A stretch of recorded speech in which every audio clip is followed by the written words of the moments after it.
Hello, this is Mike Burek, host and producer of Krynytsia, The Well, a podcast series about interesting and noteworthy Ukrainians from around the globe. Today is Tuesday, May 7th, 2024. Our guest for this episode is Myroslav Shkandrij, who is professor of Slavic studies at the University of Manitoba and an author on modern Ukrainian and Russian literature, art, and cultural politics, the avant-garde, and nationalism. This episode is produced for the Ukrainian Weekly, a newspaper published in English for the global Ukrainian community since 1933. Welcome, Professor Shkandrij. How are you? Good. Thank you for the invitation. Yeah, and thank you so much for joining us today. So just to start off with, can we get a little bit of information about your educational and professional background? Yes, well, I was born in England and I went to university in Cambridge. Then I went to do a PhD in Toronto in Slavic studies. I began in literature, especially I was particularly interested in the 1920s, mainly because my professor was Professor Lutsky, George Lutsky at the University of Toronto. And I discovered that I could not really speak about Ukrainian literature without also speaking about Ukrainian history and politics. So I gradually began writing and studying more the history, the politics, and published several books on different aspects of Ukrainian cultural life. And that's basically been my profile. Professor, you were born in the UK. Were you active in the Ukrainian emigre community there growing up? And what was life like in the community? Well, I can't say I was particularly active, but I was a member of the scouting organization Plast. And I went to the Saturday school, Ukrainian Saturday schools for a while. I played soccer for a Ukrainian soccer team. Went to various dances and that kind of thing. But I must say I was more on the outskirts of the community. I lived in a town called Leeds, which did not have much of a Ukrainian community. So if I met up with Ukrainians, it was because I traveled to Bradford or to Manchester or some other town. But I did meet through my Ukrainian friends. I did meet members of the older generation, the emigre generation, mainly people who had emigrated after the Second World War. And that, through that network, I got to know various people. But I mean, I was just a child of the 60s. At the time, there was a strong leftist current at the universities, and I was very much a part of that. I was became very interested in politics. But also, that was also the time when the Prologue publishers in New York were putting out interesting books. There was the journal Suchasnist was coming out. My father was a subscriber to that journal. I knew people who read it, talked to people, so I was sort of educated in that indirectly through reading Ukrainian newspapers and Ukrainian journals and talking to people about things in Ukraine, and I was always very interested in them. And why did you become a professor of Slavic studies? Well, at the university in Cambridge, I was able to only do French and Russian. You had to do two languages in literature, so I did French and Russian. There was no Ukrainian. In fact, there was nowhere in the UK, I believe, at the time where you could do Ukrainian studies. So I learned Russian and I studied Russian, but I was always surprised at how little my professors knew about Ukraine or how little interest they expressed in Ukraine. So I felt it was a challenge to explain something to them about the language, the literature. And also in 72, I took a trip to visit my grandmother in Ukraine, in Russia, in Taganrog, in Ukrainian. And that was a memorable experience. I met some of the dissident generation, the young dissidents who were putting out underground publications at the time. I didn't know much about them at the time, but I met them. I was very interested in what they had to say, and just one thing led to another. I became more and more involved in studying Eastern Europe, um, arguing with people in the sort of pro-Soviet camp, or the Stalinist camp, as we always called them. And then the opportunity, after finishing my BA, the opportunity came up to do a PhD. So I applied to Toronto, was accepted, and became a Ukrainianist. You recently did an interview for the Ukraine World Media website in which you discussed the long-standing rivalry between the Ukrainian liberation narrative and the Russian imperial one. Can you give us some of the highlights from that? Well, yes, looking back over my education and over the way Russian history, Soviet history has been taught, it's almost as though there's one narrative: the ever-expanding Russian Empire, the ever-growing Soviet state. This was the narrative that one heard at universities, that one read about in textbooks. All the shelves of the libraries really focused on this narrative. And if you look further back into the past, there was only this idea of a growing Russian state. The national liberation narrative was dismissed, usually seen as a product of an emigre obsession of Ukrainian nationalists or some other group. But when you study Ukrainian history, you see revolt after revolt, revolution after revolution. 1917 to 20, and the 1920s, the 1930s, the resistance to collectivization. There were mass revolts at the time. The 1940s and the underground, the 1960s and the dissident movement. 1991 and the creation of Ukraine's independence. 2004, the Orange Revolution, and then after 2013-14, the current war.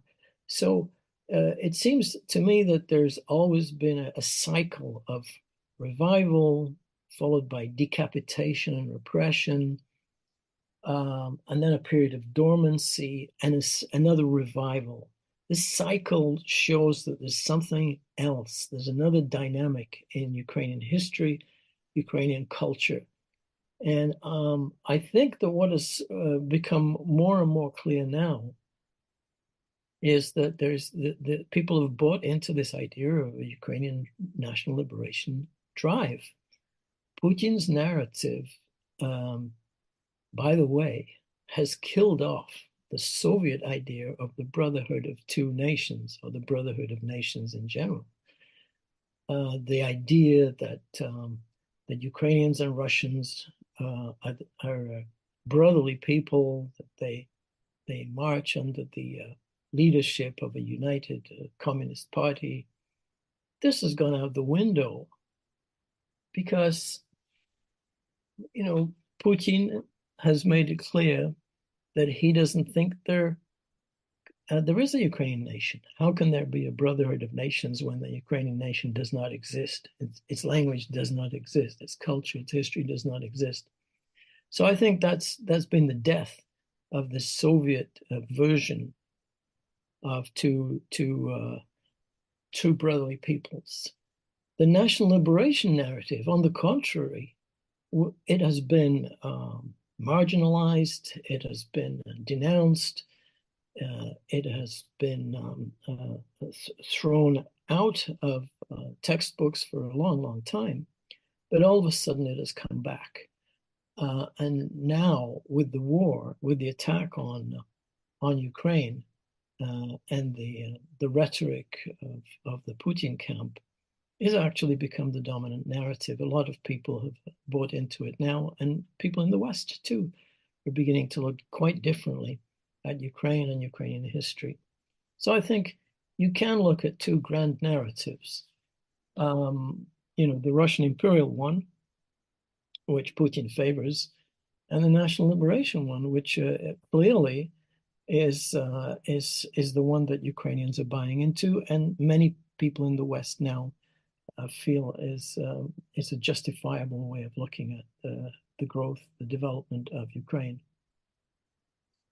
Professor, some politicians in the West suggest that the president of Ukraine, Volodymyr Zelensky, should negotiate with Russian President Vladimir Putin to end the current war.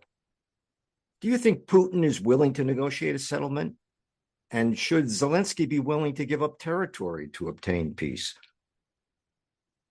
I don't think Putin is willing to negotiate at all. If one looks at his behavior, his pattern of behavior, you can see that this is the case. He breaks agreements. He's particularly cynical about negotiated agreements. But I think there's also the other problem. Putin cannot step back. Any step back, any negotiation of a ceasefire that doesn't incorporate a large chunk of Ukraine will mean the end of Putin.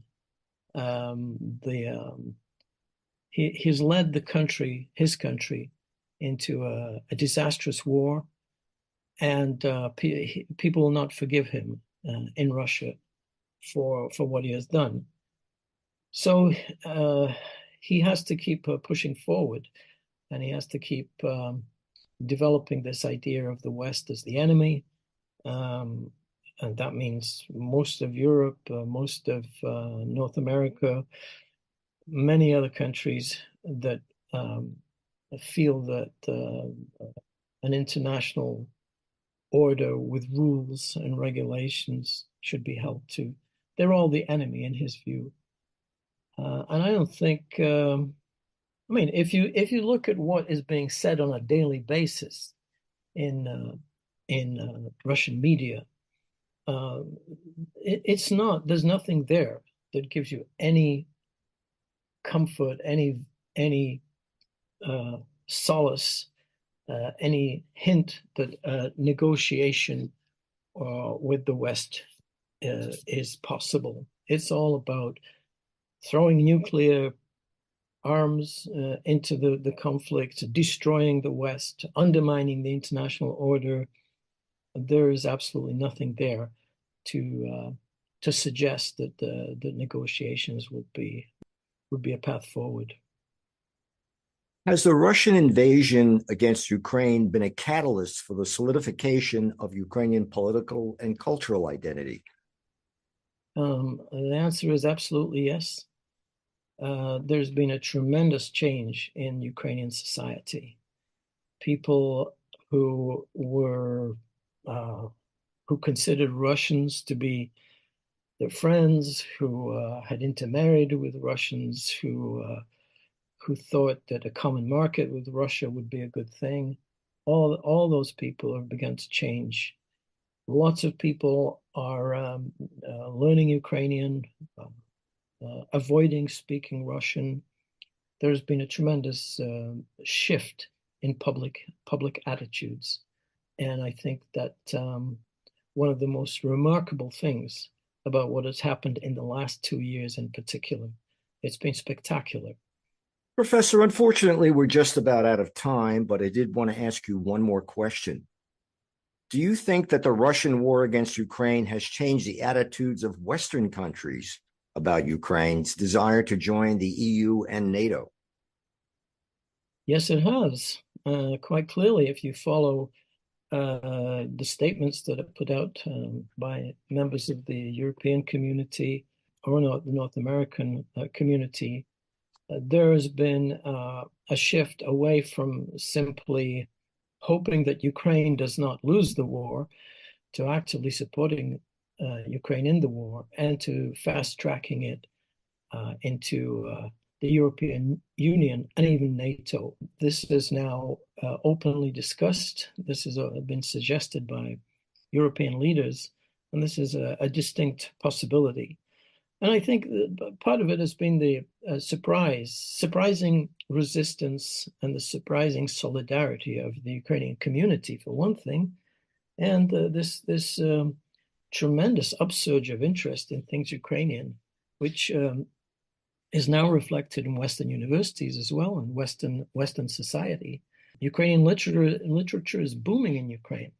Over 12 bookstores have opened in Ukrainian bookstores have opened in Kiev alone, but in the West too, there are books. A book after book is coming out on Ukraine. There's a tremendous interest in Ukrainian films, documentaries, Ukrainian cultural products. All this is having a large-scale effect on Western leaders and on Western societies. Professor Shkandrij, thank you so much for joining us today on Krynica. It's been a pleasure. I have been speaking with Myroslav Shkandrij, Professor of Slavic Studies at the University of Manitoba, who is an author on modern Ukrainian and Russian literature, art, and cultural politics, as well as the avant-garde and nationalism. And I'm Mike Burek, your host and producer of Krynica, a podcast series about interesting and noteworthy Ukrainians from around the globe.